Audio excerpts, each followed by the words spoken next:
ನಮಸ್ತೆ ಗೆಳೆಯರೆ. ಬೆಂಗಳೂರಿನ ದಿವ್ಯ ಮಳೆ. ವಿಶ್ವದಲ್ಲಿ ಕೆಲವು ಕಡೆ ಮಾತ್ರ ಈ ಸೌಂದರ್ಯ. ಬೆಂದಾಗೆಲ್ಲ ದಿವ್ಯ ಮಳೆ, ಬೆನಕನು ಸುರಿಸುವ ದಿವ್ಯ ಮಳೆ. ಬೆಂದ ಕಾಳೂರು ಬೆಂದಾಗೆಲ್ಲ ಬೆನಕನ್ನು ಸುರಿಸುವ ದಿವ್ಯ ಮಳೆ. ಬೆಂಗಳೂರು ಬೆಂದ ಕಾಳೂರು. ಬೆಂದ ಕಾಳೂರು ಚಿಗುರುವುದಿಲ್ಲ, ಯಾಕಂದ್ರೆ ಅದು ಬೆಂದಿರುತ್ತೆ. ಬೆಂದ ಬೇಂದ್ರೆಯ ಹಾಗೆ ಬೆಂದ ಕಾಳೂರು ಇವತ್ತು ಪಕ್ವವಾಗಿಬಿಟ್ಟಿದೆ, ಅತಿ ಸುಂದರವಾಗಿಬಿಟ್ಟಿದೆ, ಅತಿ ವೈಭವವಾಗಿದೆ. ವಿಶ್ವದ ವೈಭವೋ ಬೇರಿದೆ, ನಗರಗಳಲ್ಲಿ ಒಂದಾಗಿದೆ. ಪರಂ ವೈಭವನ್ನೇ ತುಮೇ ತತ್ಸ್ವ ರಾಷ್ಟ್ರಂ. ಯಾವುದೇ ಒಂದು ರಾಷ್ಟ್ರವನ್ನ ಪರಮ ವೈಭವವನ್ನಾಗಿ ನೋಡುವುದು ಆ ರಾಷ್ಟ್ರದ ನಾಗರಿಕನ ಗುರಿಯಾಗಿರುತ್ತೆ. ಇವತ್ತು ಬೆಂಗಳೂರಿನ ಗುರಿ ಮುಟ್ಟಿದೆ. ಬೆಂಗಳೂರಿಗೆ ಆರಂಭದಿಂದ ಇಂದಿನವರೆಗೂ ಇದು ಊರಾಗಲು ಕಾರಣ ಮಳೆ. ಈ ಬೆಂದಕಾಳೂರು ಬೆಂದಾಗೆಲ್ಲ, ಬೇಸಿಗೆಯ ಬೇಗುದಿಗೆ ಬೆಂದಾಗೆಲ್ಲ ದಿವ್ಯ ಮಳೆ ಆಗುತ್ತೆ. ಬೆಂದ ಕಾಳೂರು ಬೆಂದಾಗೆಲ್ಲ ಬೆನಕನ್ನು ಸುರಿಸುವ ದಿವ್ಯ ಮಳೆ. ಎಷ್ಟು ಚೆನ್ನಾಗಿದೆ ನೋಡಿ. ವಿಶೇಷ ಗುಡುಗು ವಿಶಿಷ್ಟ ಮಿಂಚು.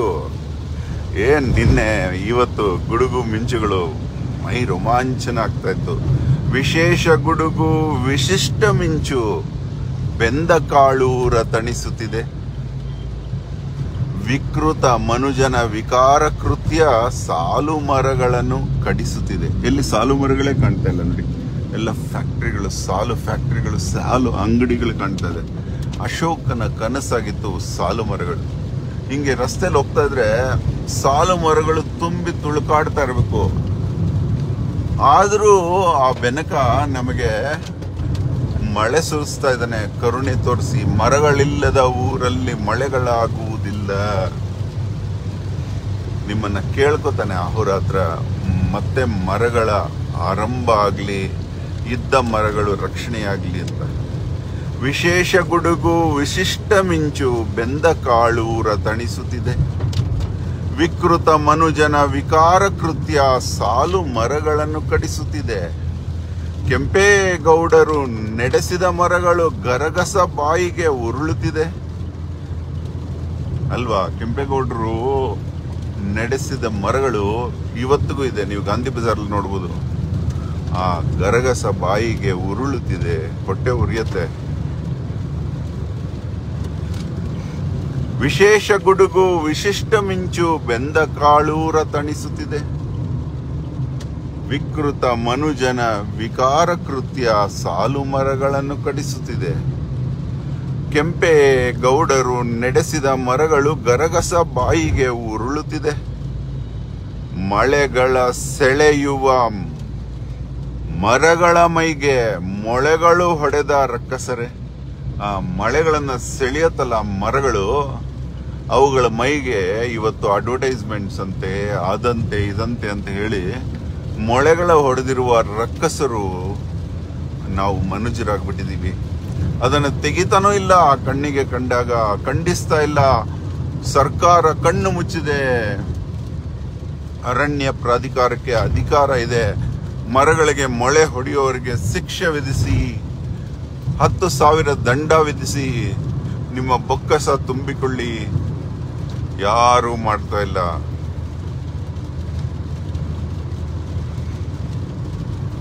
ವಿಶೇಷ ಗುಡುಗು ವಿಶಿಷ್ಟ ಮಿಂಚು ಬೆಂದ ಕಾಳೂರ ತಣಿಸುತ್ತಿದೆ.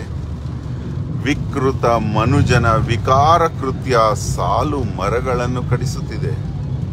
ಕೆಂಪೇಗೌಡರು ನಡೆಸಿದ ಮರಗಳು ಗರಗಸ ಬಾಯಿಗೆ ಉರುಳುತ್ತಿದೆ. ಮಳೆಗಳ ಸೆಳೆಯುವ ಮರಗಳ ಮೈಗೆ ಮೊಳೆಗಳು ಹೊಡೆದ ರಕ್ಕಸರೆ. ಮರಗಳ ಮರಣ ಕರೋನಾ ಜನನ ಸಾಲು ಸಾಲಾಗಿ ಸಾವಿಗೆ ಕಾರಣ. ಈ ಮರಗಳ ಮರಣ ಆಗಿದ್ದಕ್ಕೆ ನಮ್ಮ ಬೆಂಗಳೂರಲ್ಲಿ ಕೂಡ ಕರೋನಾ ಬಂದಿದ್ದು. ಭೂತಾನಲ್ಲಿ ಬರಲಿಲ್ಲ. ದೊಡ್ಡ ದೊಡ್ಡ ಅರಣ್ಯಗಳ ಇರುವಲ್ಲಿ ಬರಲಿಲ್ಲ. ಹೊಟ್ಟೆ ಚುರ್ರನತೆ. ಮರಗಳ ಮರಣ, ಕರೋನಾ ಜನನ, ಸಾಲು ಸಾಲಾಗಿ ಸಾವಿಗೆ ಕಾರಣ. ನೋಡಿ, ಮಳೆಯಲ್ಲಿ ಎಷ್ಟು ಚೆನ್ನಾಗಿ ದೃಶ್ಯ ಕಾಣಬೇಕು, ಅದು ಕಾಣ್ತಾ ಇಲ್ಲ. ಯಾಕಂದ್ರೆ ಮರಗಳಿಲ್ಲ ಸುತ್ತಮುತ್ತಲು. ನೀವು ಹುಚ್ಚು ಹಿಡ್ದಂಗೆ ಆಗುತ್ತೆ. ಮಲೆನಾಡಲ್ಲಿ ಹೋಗ್ಬೇಕಾದ್ರೆ ಎಷ್ಟು ಖುಷಿ ಆಗುತ್ತೆ. ನೀವು ಶಿವಮೊಗ್ಗದಿಂದ ಸಾಗರದ ಕಡೆ ಹೋಗಿ ಸುತ್ತಮುತ್ತಲು ಇರೋ ಅರಣ್ಯ ಎಷ್ಟು ಚೆನ್ನಾಗಿ ಕಾಣುತ್ತೆ. ಅಟ್ಲೀಸ್ಟ್ ನೀವು ಏನಾದರೂ ಕಟ್ಕೊಳ್ಳಿ, ಆ ಸಾಲು ಮರ ತುಂಬಿ ತುಳುಕಾಡಬೇಕು. ವಿಶೇಷ ಗುಡುಗು, ವಿಶಿಷ್ಟ ಮಿಂಚು, ಬೆಂದ ಕಾಳೂರ ತಣಿಸುತ್ತಿದೆ. ವಿಕೃತ ಮನುಜನ ವಿಕಾರ ಕೃತ್ಯ ಸಾಲು ಮರಗಳನ್ನು ಕಡಿಸುತ್ತಿದೆ. ಕೆಂಪೇಗೌಡರು ನಡೆಸಿದ ಮರಗಳು ಗರಗಸ ಬಾಯಿಗೆ ಉರುಳುತ್ತಿದೆ. ಮಳೆಗಳ ಸೆಳೆಯುವ ಮರಗಳ ಮೈಗೆ ಮೊಳೆಗಳು ಹೊಡೆದ ರಕ್ಕಸರೆ. ಮರಗಳ ಮರಣ, ಕರೋನಾ ಜನನ, ಸಾಲು ಸಾಲಾಗಿ ಸಾವಿಗೆ ಕಾರಣ. ಬೆಂದ ಕಾಳೂರು ಬೆಂದಾಗೆಲ್ಲ ಬೆನಕನು ಸುರಿಸುವ ದಿವ್ಯ ಮಳೆ.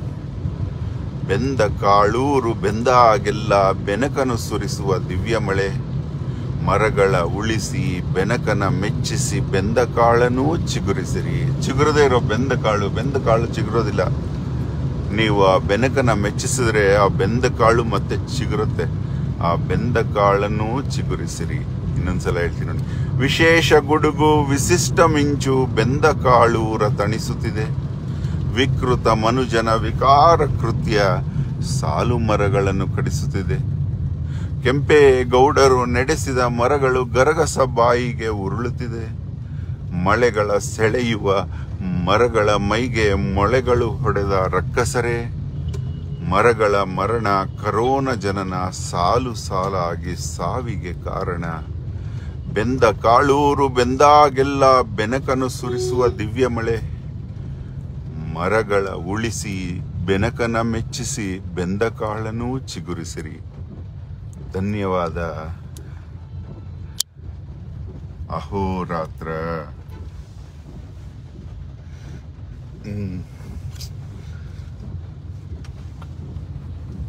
ನೀರು ಬಾಟ್ಲಿದೆ.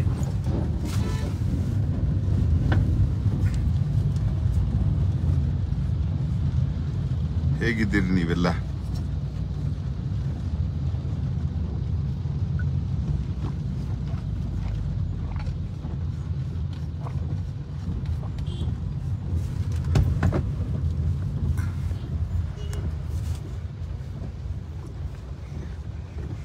ನಮಸ್ತೆ.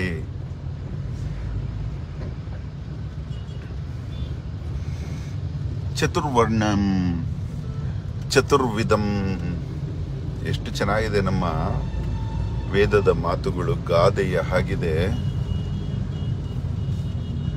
ನಾವೆಲ್ಲ ತಪ್ಪು ತಿಳಿದಿದ್ದೀವಿ. ಚತುರ್ವರ್ಣ ಅಂದ್ರೆ ಹುಟ್ಟಿನಿಂದ ಅಂತ. ಒಂದೇ ತಾಯಿಯಲ್ಲಿ 4 ಮಕ್ಕಳು ಚತುರ್ವರ್ಣಗಳಾಗ್ಬೋದು. ದೊಡ್ಡ ಮಗ ವಿದ್ಯಾವಂತನಾಗಿ ಮನೆಯನ್ನೆಲ್ಲ ತನ್ನ ಬುದ್ಧಿಯಿಂದ ಸಲಹಿ ಬ್ರಾಹ್ಮಣನಾಗ್ಬೋದು. ಅದೇ ತಾಯಿಯ 2ನೇ ಮಗ ಮನೆಯನ್ನ ಸಾಮು ಮಾಡಿ ತಾನು ದೇಹದಾಢ್ಯ ಬೆಳೆಸಿಕೊಂಡು ರಕ್ಷಣೆ ಮಾಡಿ ಯುದ್ಧ ಸನ್ನದ್ಧನಾಗಿ ಮನೆಗೆ ರಕ್ಷಕನಾಗಿ ಕ್ಷತ್ರಿಯನಾಗ್ಬೋದು. ಅದೇ ತಾಯಿಯ ಹೊಟ್ಟೆಯಲ್ಲಿರೋ 3ನೇ ಮಗ ವ್ಯಾಪಾರಗಳನ್ನು ಮಾಡಿ ಮನೆಯ ಆದಾಯವನ್ನು ಹೆಚ್ಚಿಸಿ ವೈಶ್ಯನಾಗಬಹುದು. ಅದೇ ತಾಯಿಯ 4ನೇ ಮಗ ಎಲ್ಲ ಅಣ್ಣಂದರಿಗೂ ಸಹಾಯ ಮಾಡಿ ಅವರ ಎಲ್ಲ ವೃತ್ತಿಯಲ್ಲಿ, ದೊಡ್ಡ ಅಣ್ಣನಿಗೆ ವಿದ್ಯೆಯಲ್ಲಿ ಸಹಾಯ ಮಾಡಿ, 2ನೇ ಅಣ್ಣನಿಗೆ ಯುದ್ಧದಲ್ಲಿ ಸಹಾಯ ಮಾಡಿ, 3ನೇ ಅಣ್ಣನಿಗೆ ವ್ಯಾಪಾರದಲ್ಲಿ ಸಹಾಯ ಮಾಡಿ, 3 ಜನರ ಸಹಕರಿಸಿ ಏನನ್ನೂ ಬಯಸದೆ ಶೂಯದ್ರವತಿ ಶೂದ್ರನಾಗಬಹುದು. ಎಲ್ಲ ಪವಿತ್ರ ಪದಗಳೇ. ನಿಮಗಿದು ಗೊತ್ತಿರಲಿ. ಬ್ರಾಹ್ಮಣ, ವೈಶ್ಯ, ಕ್ಷತ್ರಿಯ, ಶೂದ್ರ. ಬ್ರಾಹ್ಮಣ, ಕ್ಷತ್ರಿಯ, ವೈಶ್ಯ, ಶೂದ್ರ. ಇವುಗಳಲ್ಲಿ ಅತ್ಯಂತ ಶ್ರೇಷ್ಠ ಪದ ಶೂದ್ರ. ಯಾಕಂದ್ರೆ ಪರೋಪಕಾರಂ ಇದಂ ಶರೀರಂ. ಮೇಲಿನವರೆಲ್ಲ ತನುವನ್ನ ಬಳಸಿ ಬದುಕ್ತಾ ಇರ್ತಾರೆ. ಆದರೆ ಶೂಯದ್ರವತಿ ಶೂದ್ರ ತಾನು ಪರೋಪಕಾರ ಮಾಡ್ಕೊಂಡು ಬದುಕ್ತಾ ಇರ್ತಾನೆ. ಹಾಗಾಗಿ ಪರಮ ಶ್ರೇಷ್ಠನಾಗಿರ್ತಾನೆ. ಅದಕ್ಕೆ ನನ್ನ ಸ್ಟೇಟಸ್ ಅಲ್ಲಿ ಯಾವಾಗಲೂ ಪರಮ ಶೂದ್ರ ಅಹೋರಾತ್ರ ಅಂತ ಬರೆದುಕೊಂಡಿರ್ತೇನೆ. ಈ ಚತುರ್ವರ್ಣ ಅಷ್ಟೇ ಅಲ್ಲ, ಚತುರ್ವಿಧ ತಿಂಡಿಗಳಿದೆ. ಏನಂದ್ರೆ ಪಚಾಮ್ಯನ್ನಂ ಚತುರ್ವಿಧಂ, ನಾವು ತಿನ್ನುವ ವಿಧಾನಗಳು 4. ಭಕ್ಷ್ಯ, ಭೋಜ್ಯ, ಚೋಷ್ಯ, ಲೇಹ್ಯ ಅಂತ. ಭಕ್ಷ್ಯ ಅಂದ್ರೆ ತಿನ್ನುವುದು, ಭೋಜ್ಯ ಅಂದ್ರೆ ಕುಡಿಯುವುದು, ಲೇಹ್ಯ ಅಂದ್ರೆ ನೆಕ್ಕುವುದು, ಚೋಷ್ಯ ಅಂದ್ರೆ ಹೀರುವುದು, ಕಬ್ಬು ಮುಂತಾದವನ್ನ ಹೀರುವುದು, ಚವನ್ಪ್ರಾಶ್ ಮುಂತಾದವನ್ನ ನೆಕ್ಕುವುದು. ಎಷ್ಟು ಚೆನ್ನಾಗಿದೆಲ್ಲ. ಈ 4 ವಿಧವನ್ನ ಯಾರು ಬಳಸ್ತಾ ಇರ್ತಾರೋ ಅವರಿಗೆ ಸರ್ವ ರೋಗ ನಿವಾರಣೆ ಆಗುತ್ತಂತೆ. ಇದಾದ ನಂತರ ನಿಮಗೆ ಈ ಚತುರ್ವಿಧಗಳು ಇಂಪಾರ್ಟೆಂಟ್ ಪಾಯಿಂಟ್ಗೆ ಬರ್ತೀನಿ. ಚತುರ್ವಿಧ ವೃಕ್ಷಗಳು, ಸಸ್ಯ ಸಂಕುಲ. ಯಾವುದದು ಚತುರ್ವಿಧಗಳು ಅಂದ್ರೆ ತುಂಬಾ ಗಮನ ಇಟ್ಟು ಕೇಳಿ, ಚೆನ್ನಾಗಿದೆ. ನಿಸ್ಸತ್ವ ಅಂದ್ರೆ ಬಳ್ಳಿಗಳು, ಅಂತಃಸತ್ವ ಅಂದ್ರೆ ಒಳಗಡೆ ಸಾರ ಇದ್ದು ಹೊರಗಡೆ ಟೊಳ್ಳಿರುವಂತ ಮರಗಳು, ಬಾಹ್ಯಸತ್ವ ತೆಂಗು, ಅಡಿಕೆ ಮುಂತಾದ ಮರಗಳು ಬಾಹ್ಯದಲ್ಲಿ ಗಟ್ಟಿ ಇದ್ದು ಒಳಗಡೆ ಟೊಳ್ಳಿರುತ್ತೆ. ಸರ್ವಸತ್ವ ಹಲಸು, ಮಾವು ಮುಂತಾದ ಮರಗಳು ಒಳಗಡೆನೂ ಸ್ಟ್ರಾಂಗ್ ಇರುತ್ತೆ, ಹೊರಗಡೆನೂ ಸ್ಟ್ರಾಂಗ್ ಇರುತ್ತೆ.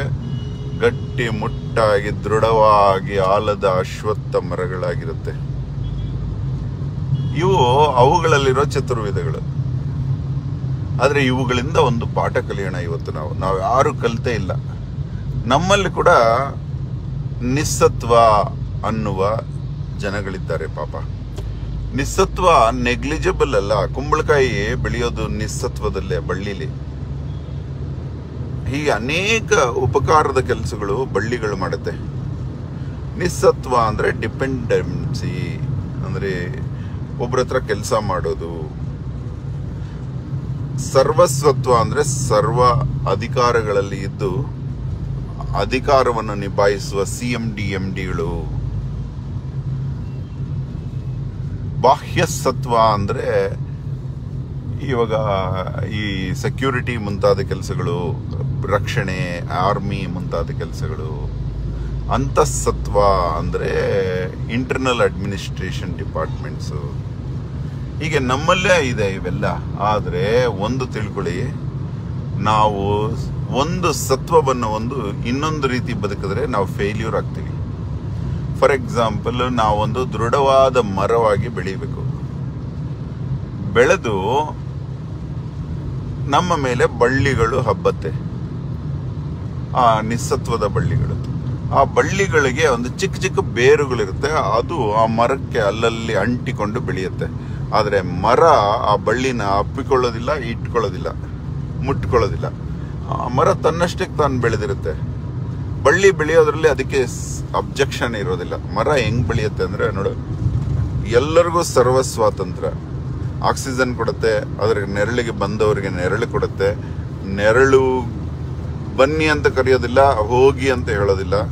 ಹೋದವರಿಗೂ ಬಾಯಿ ಹೇಳಲ್ಲ, ಬಂದವರಿಗೆ ಹಾಯಿ ಹೇಳಲ್ಲ. ಏನು ಅಬ್ಜೆಕ್ಷನ್ ಇಲ್ಲದೆ ನಿಂತ್ಕೊಂಡಿರುತ್ತೆ ಮರ. ತಾನು ಮಾತ್ರ ಶತ್ರು ಕಡಿಯೋಕ್ ಬಂದ್ರು ಆಕ್ಸಿಜನ್ ಕೊಡುತ್ತೆ, ನೀರ್ ಹಾಕೋವನಿಗೂ ಆಕ್ಸಿಜನ್ ಕೊಡುತ್ತೆ. ಯಾವುದೇ ಭೇದ ಭಾವ ಇಲ್ಲ. ನಮೇ ದ್ವೇಷೋಸ್ತಿನ ಪ್ರಿಯ ಅಂತ. ಆ ಮರದ ತರ ನಾವು ಆಗ್ಬೇಕು. ನಮ್ಮ ಮೇಲೆ ಹಬ್ಬುವ ಬಳ್ಳಿಗಳನ್ನ ನಾವು ಹಿಡ್ಕೊಳಕ್ ಹೋಗ್ಬಾರ್ದು. ಬಳ್ಳಿನ ಹಿಡ್ಕೊಂಡಾಗ ಏನಾಗುತ್ತೆ ಅಂತ ನಿಮ್ಗೆ ಹೇಳ್ತೀನಿ. ಯಾವ್ದಾದ್ರು ಒಂದು ಬಳ್ಳಿ ನಿಮ್ಮ ಮನೇಲಿ ಹಬ್ಬಿಸಿರ್ತೀರಿ ಗ್ರಿಲ್ಗೆಲ್ಲಾದ್ರೂ ನೋಡಿ, ಅದಷ್ಟಕ್ಕದೇ ಹಬ್ಕೊಂಡೋದ್ರೆ ಮೆತ್ಕೊಂಡಿರುತ್ತೆ. ನೀವೇನಾದ್ರೂ ಒಂದು ದಾರ ಕಟ್ಟಿ ಆ ಕಟ್ಟಿರೋ ಜಾಗದಲ್ಲಿ ಆ ಬಳ್ಳಿ ಅನ್ಕೊಳತ್ತೆ, ನಾನು ಯಾಕೆ ಇಲ್ಲಿ ಬೇರೂರ್ಲಿ, ಇದೇ ನನ್ನ ಹಿಡ್ಕೊಂಡಿದೆ, ಅಂತ ಹೇಳಿ ಆ ದಾರ ಬಿಚ್ಚಿದ ತಕ್ಷಣ ಬಿದ್ದೋಗುತ್ತಾ ಬಳ್ಳಿ. ಕೋತಿಯ ಮರಿ ಕೋತಿಯನ್ನ ಹಿಡಿದಿಟ್ಟುಕೊಂಡಿರುತ್ತೆ, ಕೋತಿ ಮರಿಯನ್ನ ಹಿಡಿದಿಟ್ಕೊಂಡಿರಲ್ಲ. ಎಷ್ಟು ದೂರ ಮರದಿಂದ ಮರಕ್ಕೆ ಜಂಪ್ ಮಾಡಿದ್ರು ಮರಿ ಮಾತ್ರ ತಾಯಿನ ಬಿಡೋದಿಲ್ಲ.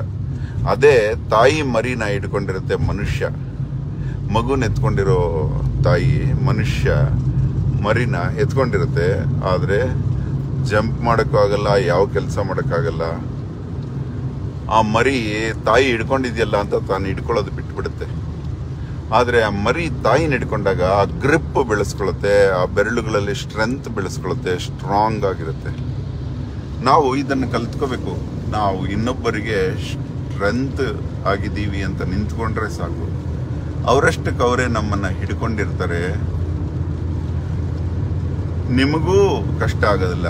ನಾವು ಯಾವಾಗ ಇನ್ನೊಬ್ಬರನ್ನ ಹಿಡ್ಕೊಳಕ್ ಹೋಗ್ತೀವೋ ಅವ್ರ ಡಿಪೆಂಡೆನ್ಸಿ ಜಾಸ್ತಿಯಾಗಿ ಅವರಲ್ಲಿ ಅಹಂಕಾರ ಬೆಳೆಯುತ್ತೆ. ನಮ್ಗೆ ಇನ್ನೇನು ಹಿಡ್ಕೊಳ್ಳೋದು ಕೆಲಸ ಇಲ್ಲ, ನಾವು ಪ್ಯಾರಾಸೈಟ್ಸ್ ಆಗಿ ಬದುಕೋಣ ಅಂತ ಹೇಳಿ ನಿಮಗೆ ಮೋಸಗಳು ಮಾಡಕ್ ಶುರು ಮಾಡ್ತಾರೆ.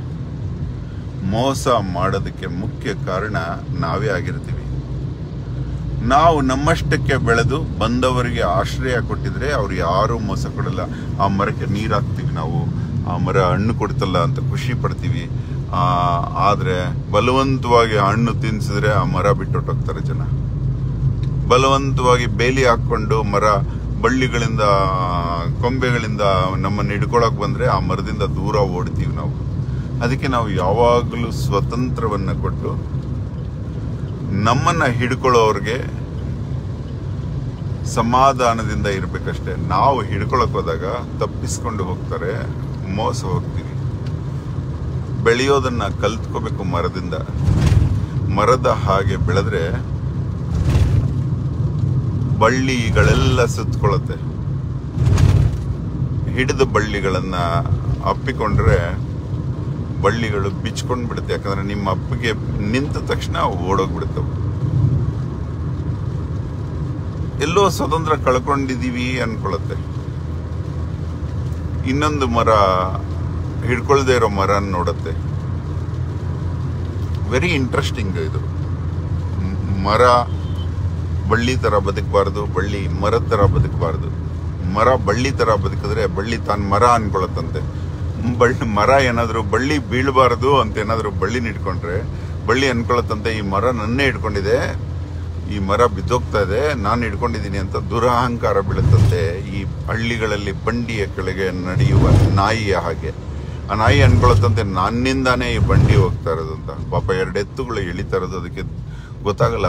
ಅದ್ರ ನೆರಳಲ್ಲಿ ನಾನು ನಡೀತಾ ಇದ್ದೀನಿ, ನಾನು ನಡೆದಾಗೆಲ್ಲ ಬಂಡಿ ಬರ್ತಾ ಇದೆ, ನನ್ನಿಂದ ಈ ಬಂಡಿ ಎಳಿತಾ ಇದ್ದೀನಿ ಅನ್ಕೊಳತ್ತಂತೆ ನಾಯಿ. ಹಾಗಾಗಿ ಆ ಅಹಂಕಾರ ಬಂದ್ಬಿಡುತ್ತೆ ಆ ಬಳ್ಳಿಗೆ. ಮರನೇ ಹಿಡ್ಕೊಂಡಾಗ ಓ ಮರ ತಾನು ಬೀಳಬಾರ್ದು ಅಂತ ತಾನು ಹಿಡ್ಕೊಂಡಿದೆ ಅಂತ. ಅದಕ್ಕೆ ನೋಡಿ, ಸೃಷ್ಟಿಯನ್ನ ನಾವು ಅನುಸರಿಸಬೇಕು.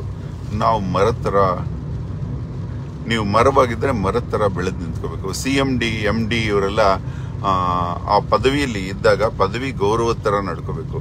ಅವರು ಕಾರ್ಮಿಕರ ಮೇಲೆ ಡಿಪೆಂಡ್ ಆಗೋದು. ಬಾಪ ಇಲ್ಲಿ ನಿನ್ನ ಒಪಿನಿಯನ್ ಏನಪ್ಪಾ, ನೀನು ಹೇಳ್ದಂಗೆ ಮಾಡೋಣ ಅಂತ ಅಂದಾಗ ಆ ಕಾರ್ಮಿಕ ಅನ್ಕೋತಾನೆ, ಓ ನನ್ನ ಒಪಿನಿಯನ್ಗೆ ಅಷ್ಟು ಇಂಪಾರ್ಟೆನ್ಸ್ ಇದೆಯಾ, ಹಾಗಾದ್ರೆ ನನ್ನಿಂದನೇ ಈ ಕಂಪನಿ ನಡೀತಾ ಇದೆ ಅಂತ ಅನ್ಕೋತಾರೆ. ಆ ದೊಡ್ಡ ಮನುಷ್ಯ ಕೇಳೋದನ್ನ ಪಾಸಿಟಿವ್ ಆಗಿ ತಗೊಂಡ್ರೆ ಚೆನ್ನಾಗಿರುತ್ತೆ. ಇದನ್ನ ತಿಳ್ಕೋಬೇಕು ನಾವು. ಮರಗಳು ಎಷ್ಟು ಚೆನ್ನಾಗಿ ಪಾಠ ಕಲಿಸುತ್ತಲ್ಲ. ಮರ ರಕ್ಷಣೆ ಮಾಡಿದ್ರೆ ನಿಮ್ಗೆ ಗೊತ್ತಾಗತ್ತೆ. ಮರ ನಿಮ್ಮನ್ನು ಮಾತಾಡುತ್ತೆ, ಏಯ್ ನನ್ನ ಹಾಗಾಗೋ ಅಂತ ಹೇಳುತ್ತೆ. ವಿಂಡ್ ಮಿಲ್ ರೆಕ್ಕೆ ಹೋಗ್ತಾರೆ. 1 ನಿಮಿಷ.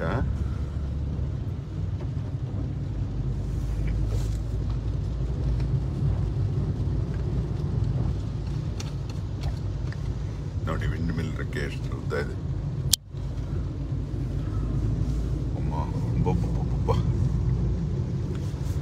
ಏನು ಎಷ್ಟು ಚೆನ್ನಾಗಿದೆ ನೋಡಿ.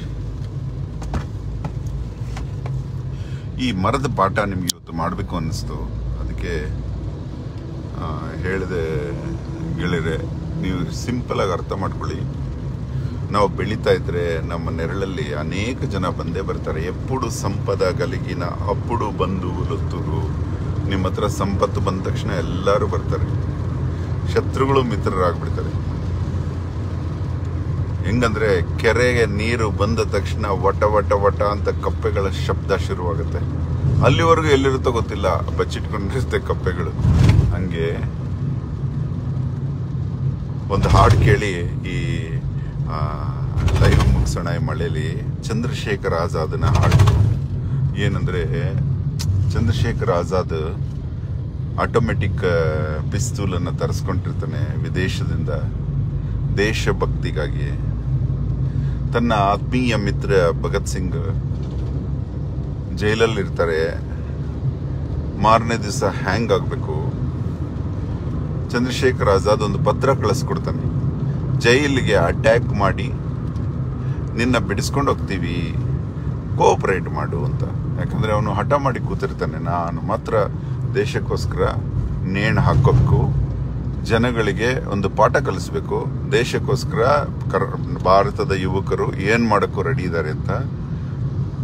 ಹಾಗಾಗಿ ನಾನು ಪ್ರಾಣ ಕೊಡ್ಲೇಬೇಕು, ನನ್ನನ್ನು ಯಾರು ಬಿಡಿಸ್ಬೇಡಿ ಅಂತ ಹೇಳಿರ್ತಾನೆ. ನಾನು ಮಾದರಿ ಆಗ್ಬೇಕು ಅಂತ, ನಾನು ತಳಪಾಯದ ಕಲ್ಲಾಗಬೇಕು, ಪಾಯದ ಕಲ್ಲಾಗಬೇಕು, ನಾನು ಕಾಣಿಸುವಂತ ಇಟ್ಟಿಗೆ ಆಗಬೇಡ ಈ ಭಾರತದ ಕಟ್ಟಡಕ್ಕೆ ಅಂತ ನಿರ್ಧಾರ ಮಾಡಿರ್ತಾನೆ. ಚಂದ್ರಶೇಖರ್ ಆಜಾದ್ ಲೆಟರ್ಗೆ ರಿಪ್ಲೈ ಬರೀತಾನೆ, please do not disturb me, let me die for the country. ನನ್ನನ್ನು ದಯವಿಟ್ಟು ಬಿಡಿಸ್ಬೇಡ, ನಾನು ದೇಶಕ್ಕೋಸ್ಕರ ಮರಣಿಸಬೇಕು, ನನ್ನ ಆಶಯ ನೆರವೇರಿಸು.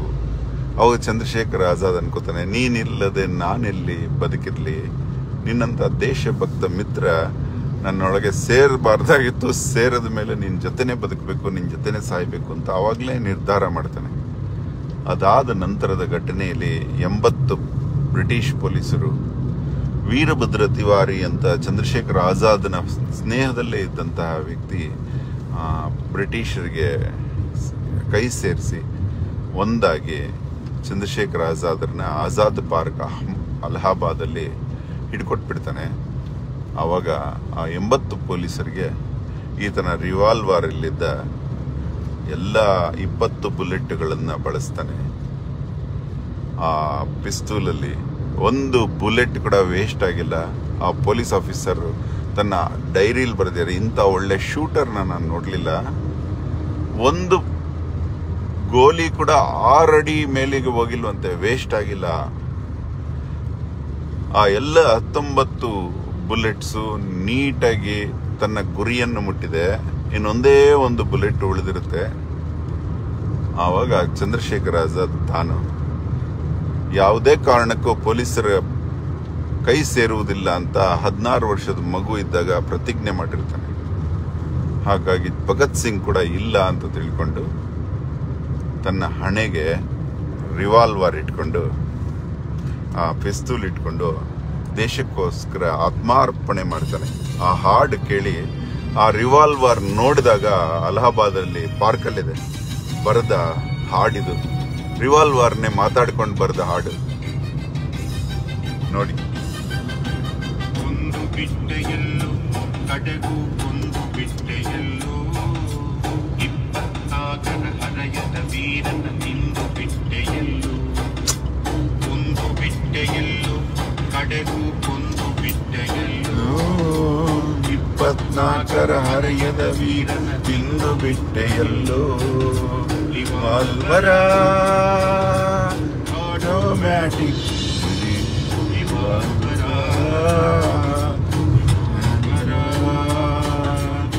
ಆಟೋಮ್ಯಾಟಿಕ್ ರಿವಾಲ್ವರ. What a great singer Raghavendra Bejadi. Music ಎಷ್ಟು ಚೆನ್ನಾಗಿದೆ ನೋಡಿ. ಸಮೀರ್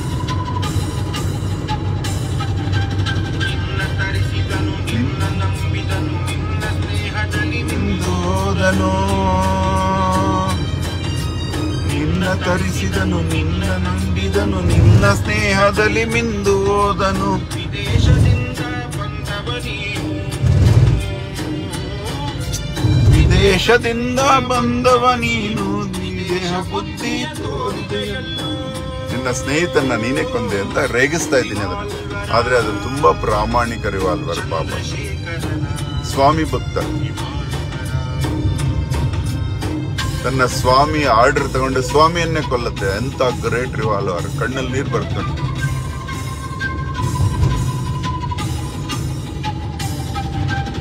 ಅವನ ಮನವನ್ನು ಗೆದ್ದವನಾದೆ, ನಂಬಿದ ಮಿತ್ರನ ಕೊಂದವನಾದೆ. ಅವನ ಮನವನ್ನು ಗೆದ್ದವನಾದೆ, ನಂಬಿದ ಮಿತ್ರನ ಕೊಂದವನಾದೆ.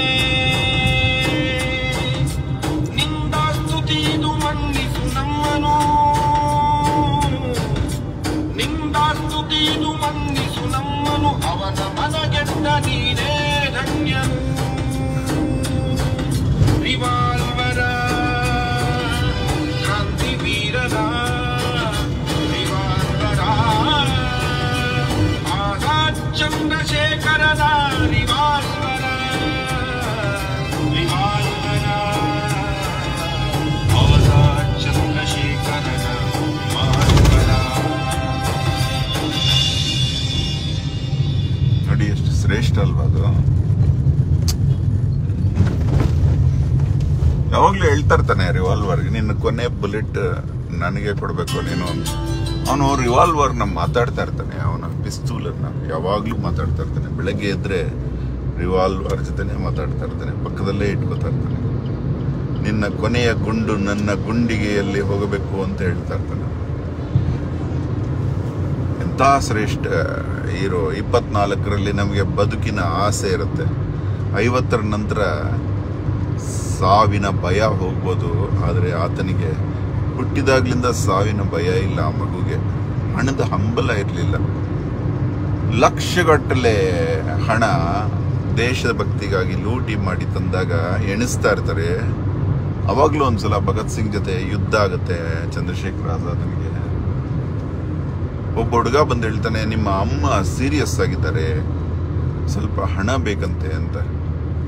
ಅದಕ್ಕೆ ಭಗತ್ ಸಿಂಗ್ ಇದ್ರಲ್ಲಿ ಎತ್ಕೊಡೋಣ ಅಂತ. ಅವಾಗ ಚಂದ್ರಶೇಖರ್ ಆಜಾದ್ ಕೈ ಹಿಡ್ಕೋತಾನೆ. ನೋ ನೋ ಬೇಡ, ಇದು ದೇಶದ ಹಣ, ದೇಶಕ್ಕೆ. ಅಮ್ಮನಿಗೆ ಹೇಳು ನನ್ನ ಹತ್ರ ಹಣ ಇಲ್ಲ ಅಂತ ಹೇಳಿ ಕಳಿಸ್ಬಿಡ್ತಾನೆ. ಅಂತ ವೀರ ಚಿಕ್ಕ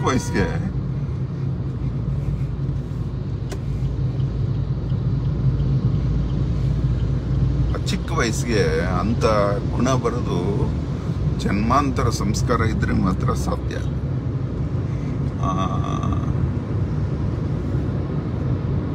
ಆ ಚಿಕ್ಕ ವಯಸ್ಸಲ್ಲಿ ಅಜೇಯ ಪುಸ್ತಕ ಬಾಬು ಕೃಷ್ಣಮೂರ್ತಿ ಕನ್ನಡದಲ್ಲಿ ಬರೆದಿದ್ದಾರೆ.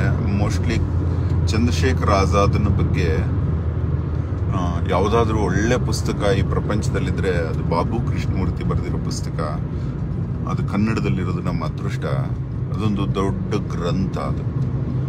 ಅದನ್ನ ಓದಿದಾಗ ನಾನು ಅವನ ಕಾಲದಲ್ಲಿ ಇರಬೇಕಾಗಿತ್ತು. ರಾಜಗುರು ಸುಖದೇವ್ ಜೊತೆ ದೇಶಕ್ಕೆ ನನ್ನನ್ನು ಮುಡಿಪಾಗಿಡ್ಬೋದಾಗಿತ್ತು ಅಂತ ಆಸೆ ಪಡ್ತಾ ಇದ್ದ ದಿನಗಳು.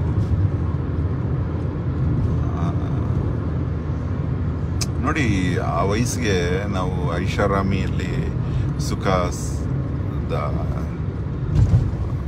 ಆಸೆಗಳಲ್ಲಿ ಬದುಕಿಬಿಡ್ತೀವಿ. ವಯಸ್ಸಾದ ಮೇಲೂ ಆಸ್ತಿ ಪಾಸ್ತಿ ಅದು ಇದು ಅಂತ ಒದ್ದಾಡ್ತೀವಿ. ಆದರೆ ಅವನು ಎಂಥ ಗ್ರೇಟ್. ಅವನಿಗೆ ಏನೂ ಕೊರತೆ ಇರಲಿಲ್ಲ. ಅವನ ದೇಹದ ಆಡ್ಯ ಹೇಗಿತ್ತು ಅಂದರೆ, ಬ್ರಿಟಿಷ್ ಕೂಡ ಹೇಳ್ತಾರೆ, ವೈ ಕಾಂಟ್ ಯು ವರ್ಕ್ ಅಂತ. ಯಾಕಂದ್ರೆ ಎಲ್ಲ ಪೊಲೀಸ್ ಇನ್ಸ್ಪೆಕ್ಟರ್ಸ್ ಎಲ್ಲರ ಜೊತೆ ಹೋಗಿ ಪೊಲೀಸ್ ಸ್ಟೇಷನಲ್ಲಿ ಕುತ್ಕೊಂಡು ಮಾತಾಡಿ ಬರ್ತಾ ಇರ್ತಾನೆ ಆ ಮಗು ಅಷ್ಟು ಚಿಕ್ಕ ವಯಸ್ಸಲ್ಲಿ. ಅವನಿಗೆ ಅಷ್ಟು ಫೋರ್ಸ್ ಇರುತ್ತೆ. ಅದು ಡೇರ್ ಅಂತಾರಲ್ಲ ಈ ಕಾಲದಲ್ಲಿ. ಆ ಇನ್ಸ್ಪೆಕ್ಟರ್ನ ಮಾತಾಡ್ಕೊಂಬಾರೋ, ಅವನ ಬೆನ್ನಿಗೆ ನಿನ್ನ ಹೆಸರು ಹಾಕ್ಬಿಟ್ಟು ಬರಬೇಕು. ಆಜಾದ್ ಅಂದರೆ ಇವನು ಅಂಗೈಗೆ ಸ್ಟಿಕ್ಕರ್ ಹಾಕ್ಕೊಂಡು ಆಜಾದ್ ಅಂತ ಬರೆದು ಇನ್ಸ್ಪೆಕ್ಟರ್ ಬೆನ್ನಿಗೆ ಹೌ ಆರ್ ಯು ಅಂತ ಹೇಳಿಬಿಟ್ಟು ಹೊಡೆದು ಹಿಂದ್ಗಡೆ ಆ ಸ್ಟಿಕ್ಕರ್ ಮೆತ್ಕೊಳ್ಳೋಂಗೆ ಮಾಡಿ ಬಂದಿರ್ತಾನೆ. ಅಂದರೆ ಅವನಿಗೆ ಭಯನೇ ಇಲ್ಲ. ಬಯಸತ್ತವನಿಗೆ ಸಾವೇ ಇಲ್ಲ ಅಲ್ವಾ.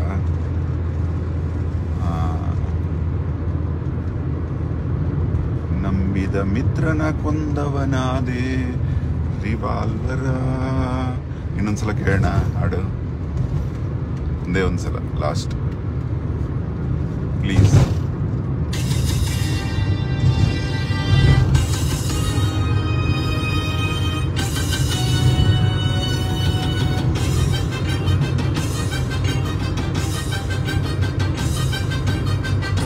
ಬಿಟ್ಟೆಯಲ್ಲೋ ಕಡೆಗೂ ಕೊಂದು ಬಿಟ್ಟೆಯಲ್ಲೋ 24ರ ಹರೆಯದ ವೀರನ ತಿಂದು ಬಿಟ್ಟೆಯಲ್ಲೋ ಕೊಂದು ಬಿಟ್ಟೆಯಲ್ಲೋ ಕಡೆಗೂ ಕೊಂದು ಬಿಟ್ಟೆಯಲ್ಲೋ 24ರ ಹರೆಯದ ವೀರನ ತಿಂದು ಬಿಟ್ಟೆಯಲ್ಲೋ ರಿವಾಲ್ವರ ಆಟೋಮ್ಯಾಟಿಕ್ ರಿವಾಲ್ವರ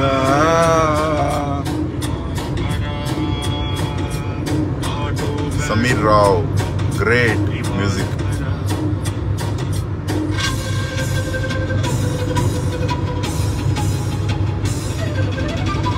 ವಿನಯ್ ರಂಗದೋಳ್ ಸಂಗೀತ ತರಿಸಿದನು ನಿನ್ನ ನಂಬಿದನು ನಿನ್ನ ಸ್ನೇಹದಲ್ಲಿ ನಿಂತು ಹೋದನು ನಿನ್ನ ತರಿಸಿದನು ನಿನ್ನ ನಂಬಿದನು ನಿನ್ನ ಸ್ನೇಹದಲ್ಲಿ ಮಿಂದು ಹೋದನು ವಿದೇಶದಿಂದ ಬಂದವ ನೀನು ಒಂದು ಬುಕ್ ಅಲ್ಲಿ ತರಿಸ್ಕೊಂಡಿರ್ತಾರೆ ಸ್ಮಗಲ್ ಮಾಡ್ಕೊಂಡು ವಿದೇಶದಿಂದ ವಿದೇಶ ಬುದ್ಧಿಯ ತೋರಿದೆಯಲ್ಲೋ ರಿವಾಲ್ವರ ಚಂದ್ರಶೇಖರನ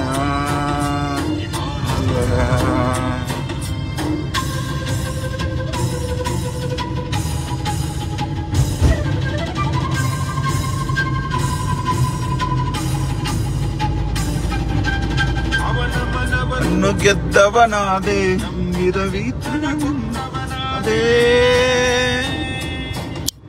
ಅವನ ಮನವನ್ನು ಗೆದ್ದವನಾದೆ ನಂಬಿದ ಮಿತ್ರನ ಕೊಂದವನಾದೆ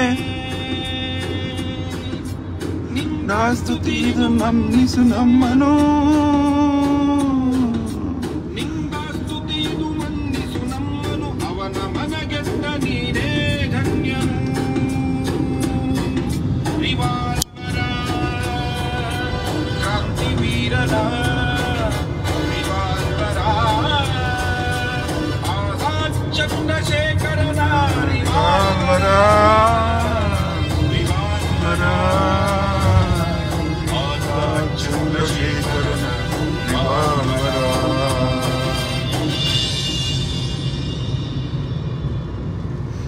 ತುಂಬಾ ತುಂಬಾ ಧನ್ಯವಾದ. ಅಹೋರಾತ್ರ.